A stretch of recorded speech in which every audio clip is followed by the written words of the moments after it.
क्या कभी आपने रात के सन्नाटे में ऐसी हंसी सुनी है जो इंसान की नहीं लगती? क्या कभी किसी के दिल की जलन ने पूरे घर की खुशियां निगल ली हों? आज की कहानी है एक ऐसे घर की जहां भाई की शादी की खुशी देवर के दिल की हसद में बदल गई। और फिर शुरू हुआ एक ऐसा सिलसिला जिसमें सुनाई देती थी रात को एक प्रासरार हंसी। क्या वो वाकई जिन था या इंसान के दिल में छिपा अंधेरा? जानिए मुकम्मल कहानी खानदानी जलन का सिफली जिन। वीडियो को आखिर तक जरूर देखिए क्योंकि अंजाम आपके तसव्वुर से भी ज्यादा खौफनाक है। ये किस्सा है लाहौर के एक पुराने मगर बावकार घराने का।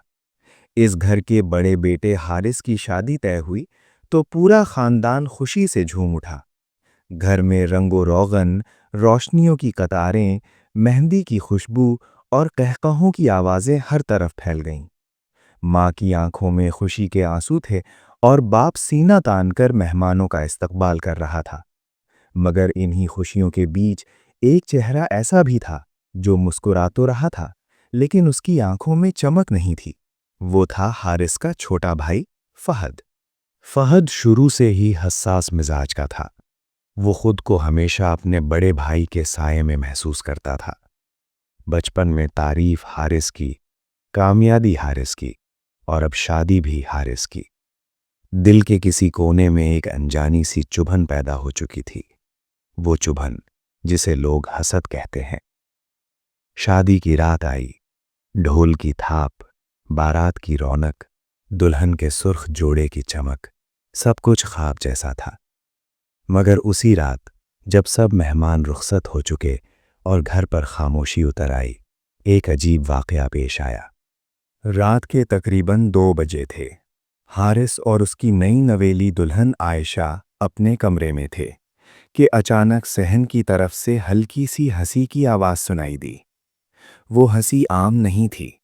वो लंबी, खनकती हुई और खौफ से भरपूर थी, जैसे कोई अंधेरे में बैठकर किसी का मजाक उड़ा रहा हो। आयशा चौंक कर उठ बैठी। आपने सुना? हारिस ने खुद को संभालते हुए कहा। शायद बिल्ली होगी या हवा का शोर। मगर दिल के अंदर एक अनजाना सा खौफ सर उठा चुका था। अगली रात फिर वही हंसी सुनाई दी, इस बार पहले से ज्यादा वाज़ेह, घर की दीवारों से टकराकर गूंजती हुई। सुबह जब ये बात घर वालों को बताई गई तो सबने उसे वहम करार दिया, मगर माँ के चेहरे पर एक पल के लिए परेशानी की लकीर जरूर उभरी। चंद दिनों में हालात बदलने लगे। आयशा की तबीयत बिगड़ने लगी। वो अक्सर कहती कि कोई उसे घूरता है। कमरे में अकेले होते हुए भी उसे किसी की मौजूदगी का एहसास होता।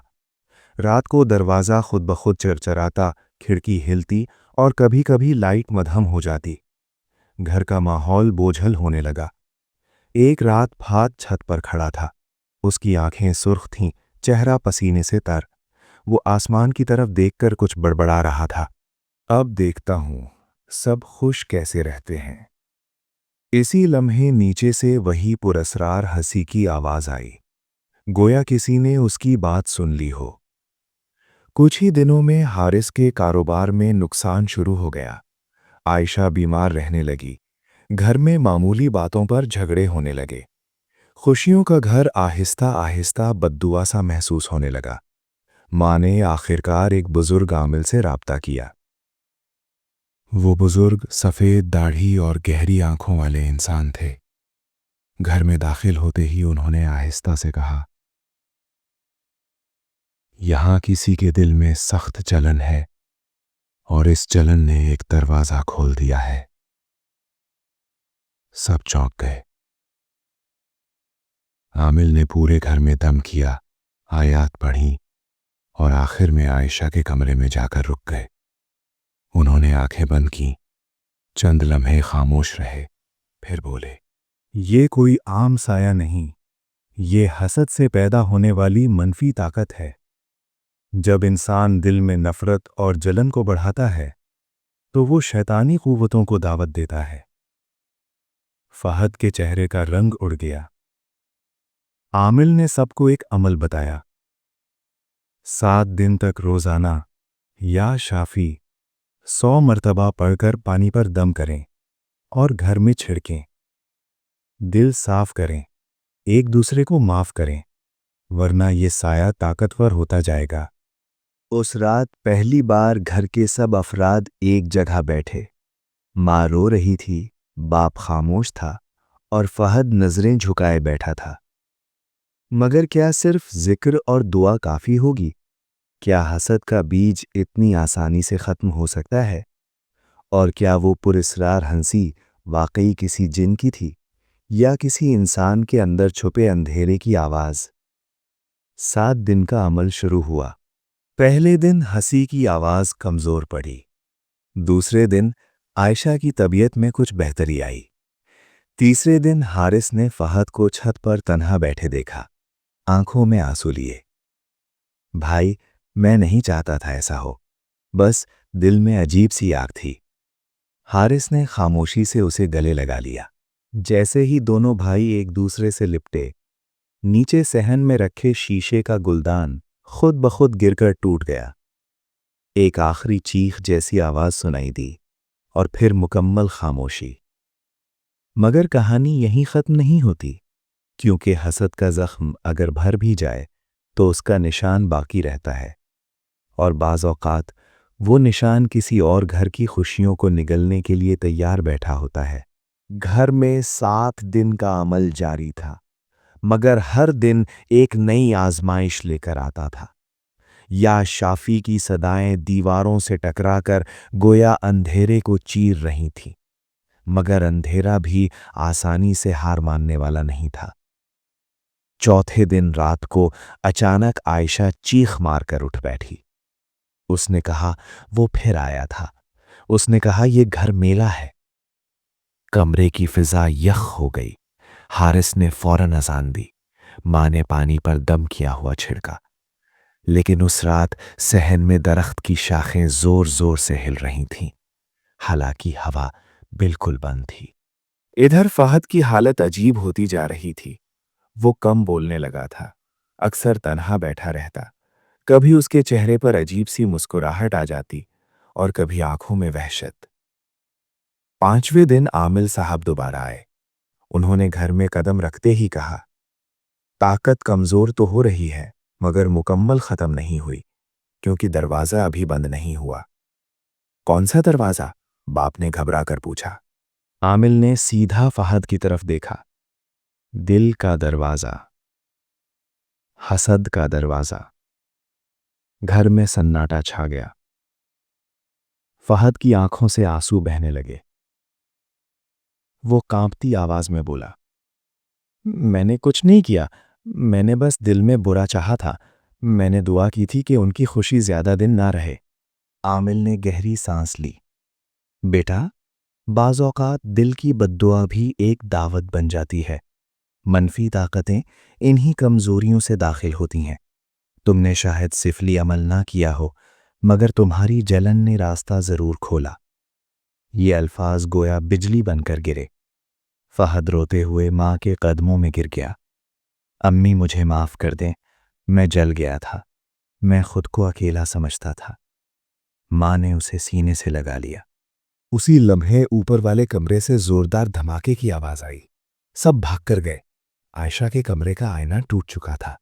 कमरे में ठंडी हवा का झोंका था और दीवार पर साया सा लहरा रहा था। आमिल ने फौरन ऊंची आवाज में आयत पढ़ना शुरू की। घर के सब अफराद ने भी साथ पढ़ना शुरू किया। या शाफी, या शाफी, या शाफी। आवाजें बुलंद होती गईं। साया दीवार पर तड़पने लगा, जैसे कोई जल रहा हो। अचानक फहद ने चीख मारी और जमीन पर गिर पड़ा। वो जोर जोर से कह रहा था, वो कह रहा है, मैं तुम्हारा दोस्त हूं, मैं तुम्हें ताकत दूंगा, बस नफरत जिंदा रखो। हारिस ने फौरन भाई का हाथ पकड़ा। फहद, मेरी तरफ देखो, मैं तुम्हारा भाई हूं, मैं तुम्हें छोड़ूंगा नहीं। मां मुसलसल या शाफी पढ़ रही थी।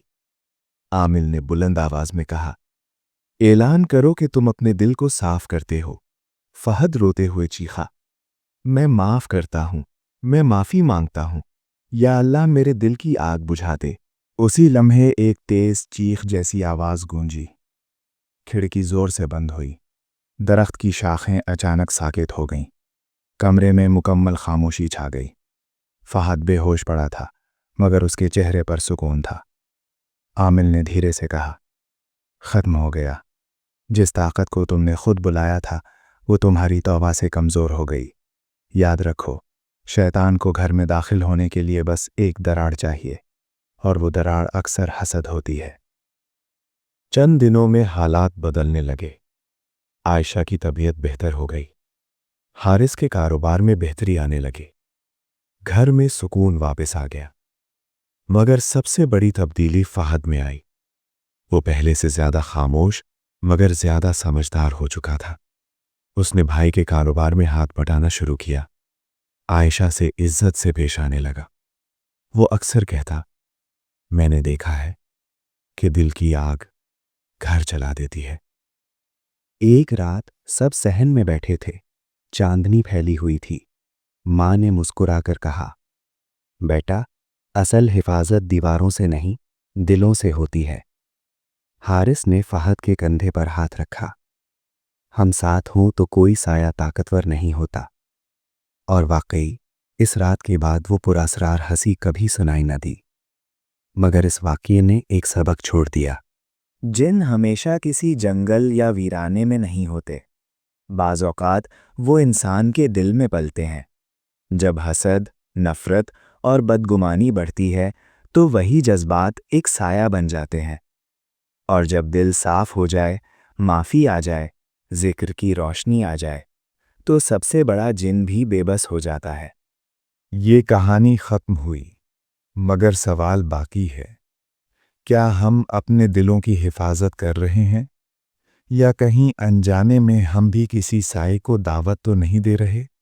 دوستو، آپ نے دیکھا کہ کبھی کبھی سب سے خطرناک جن وہ نہیں ہوتا جو نظر نہ آئے، بلکہ وہ ہوتا ہے جو انسان کے دل میں پلتا ہے۔ اگر اس کہانی نے آپ کو کچھ سوچنے پر مجبور کیا تو کامنٹ میں ضرور بتائیں کہ آپ کے خیال میں اصل جن کون تھا۔ ویڈیو کو لائک کریں، چینل کو سبسکرائب کریں اور بیل آئیکن دبانا نہ بھولیں، کیونکہ اگلی کہانی شاید آپ کے اپنے گھر سے ملتی جلتی ہو۔